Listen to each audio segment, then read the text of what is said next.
Coach G talked about how you were coaching him now. He talked about that earlier. How much have you liked your relationship with him? How has he been? I love Coach G. Like, that relationship is awesome. Like, it really feels like the dynamic is different from any other coach that I've had. We could sit in the meeting room all day and talk football. I mean, we could talk about life. We could talk about a whole bunch of things, but we just pick each other's brain on different things, football, schematically, and stuff like that. Do you think he'll have his presence is going to have an impact on this season? Definitely. He's a very detailed guy, very high energy guy, like myself. So we match well in that aspect. Is there anything different that's maybe in some of the nuts and bolts of his game prep? You've been here a long time. You've prepared for Ohio State a lot of different times now. But is there something that's maybe different about this week's game prep versus last year's? I'll just say how detailed he is. Really, like, every little thing matters. Like an inch, every little thing matters. Like every step you take, where your eyes are. I mean, before it was kind of like, you go into the game plan.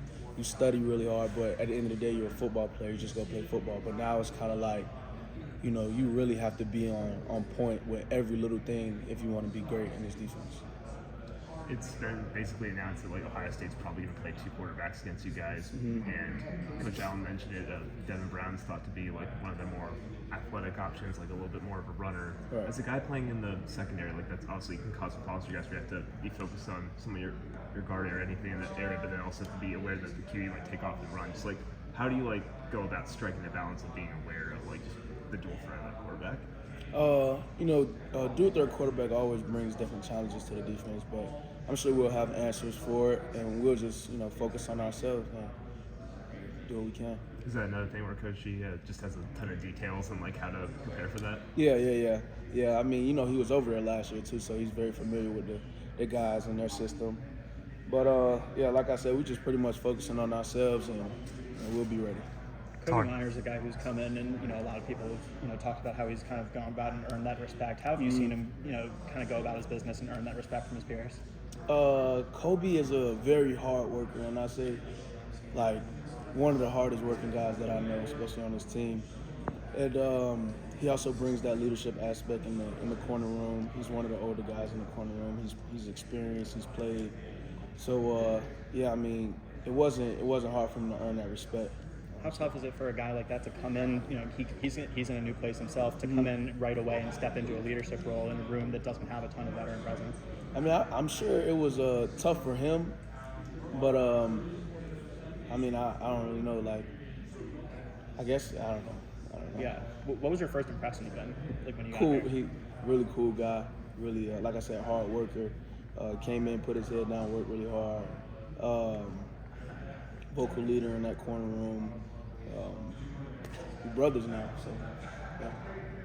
Are there any examples of that sort of leadership or taking some guys under his wing that kind of come to mind? Yeah, actually, today is our off day. Monday is our off days, and he's getting the corners together, and they all meeting today. And I'm gonna head down there later, and we all gonna meet. So that's a small aspect right there, just showing his leadership and stuff like that. He's the one that was organizing that. Yeah. As a captain, what have you been doing, and what do you want to do to be a good leader on this team? Just being vocal.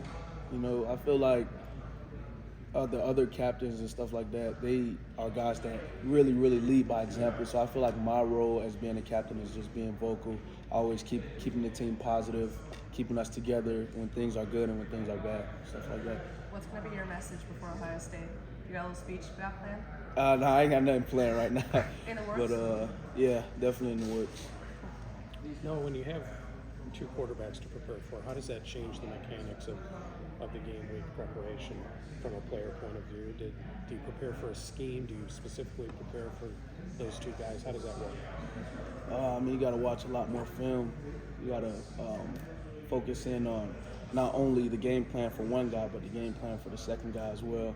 I mean, it was pretty much expected that they probably would do that because both guys are really good, and then they bring different things, so you just got to hone in on little details and stuff like that. Talking with Aaron Casey, he said that Coach G has kind of stripped Ohio State down to nameless gray faces. Right. Is there any sort of mental hurdle to kind of overcome to look past the helmets, the jerseys, or anything when it comes to preparing for such a talented team?